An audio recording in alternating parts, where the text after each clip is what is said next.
2022 में Nishad party BJP की सहयोगी होगी। हालांकि निषाद पार्टी कितनी सीट पर चुनाव लड़ेगी, इसको लेकर कुछ भी साफ नहीं है।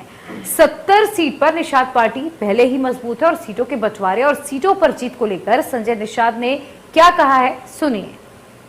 उत्तर प्रदेश में 2022 के विधानसभा चुनाव होने हैं और बीजेपी एक बड़ी पार्टी के रूप में उत्तर प्रदेश में है। निषाद पार्टी का क्या रोल रहेगा, हमसे बातचीत करने के लिए डॉक्टर संजय निषाद जी मौजूद हैं। सर, किस तरीके की बातचीत हो रही बीजेपी से अभी आपकी? सीटों पर बात होनी है, अब मुद्दे तो हल होने की बात। कितनी सीटों पर लड़ेंगे आप? और लड़ने के लिए अभी गोपनीय मामला है हम लोगों का। कहते हैं रणनीति को राख तले चिनगारी रख, कुछ तो पर्देदारी रख, और अमन जरूरी है, जंग की तैयारी रख। उन्होंने खुद हमसे कहा है कि कितनी सीटें अपने सिंबल पर लड़ सकते हो। सीट लेना और जीतना दो बातें हैं। कितनी सीटें अपने सिंबल पर लड़ के जीत सकते हो, हमें बताओ।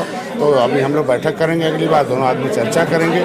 सीटों पर निश्चित रूप से 2022 सरकार बनाना, उसमें चर्चा हो चुकी है। फिर भी कुछ एक गिनती होगी सीटों को लेकर, कितनी सीटों पर आप लड़ सकते हैं? अभी हमारे पास दो तरह का ऑप्शन है कि जल्दी से अगर हमारे मुद्दे हल हो जाते हैं तो सीटें वो जो भी देंगे सम्मानजनक हम दे देंगे। 70 सीटों की चर्चा हो रही थी। 70 सीटों पर हमारे वर्कर काम कर रहे हैं।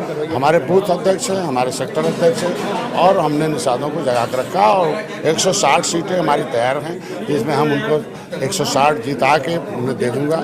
और हर विधानसभा में जो अभी प्रदर्शन हुआ, 3 दिन का राष्ट्रीय अधिवेशन है, उसमें जो हमने अपने देखा शक्ति प्रदर्शन अपने कार्यकर्ताओं का, तो लगभग हमारे सभी 403 विधानसभा आए थे, लेकिन 70 विधानसभाओं को जो हमारे योद्धा थे वो निश्चित रूप से 3 दी। 70 सीटें अगर आपको मिलती हैं तो वो किस सिंबल पर लड़ेंगे? निषाद पार्टी के सिंबल पे या उन्होंने हम अपने सिंबल पर जो हमें सम्मानजनक सीटें मिलती हैं, 70 तो नहीं, जो भी हमें मिलती हैं वो बड़े भाई हैं, कितना देते हैं।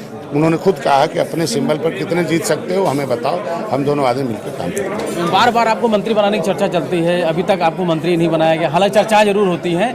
आपकी पार्टी के जो लोग आप पे जो जुड़े हुए हैं, जो भरोसा करते हैं आप पर, उनकी भी नहीं लगता है कि उनकी भी जो उम्मीदें हैं वो टूटती हुई नजर आ रही है? कैडराइज कार्यकर्ता है ना, वो कैश वाले नहीं हैं। हम लोग विज्ञापन वाले नहीं हैं, ज्ञापन वाले हैं। हम अपने मुद्दे के ज्ञापन देते रहते हैं कि ये मुद्दा हमारा हल होना चाहिए। हम पार्टी इसीलिए बनाए हैं कि ये देश को आज़ाद कराने वाली जातियों को सम्मान मिले, उनको हक हिस्सा मिले।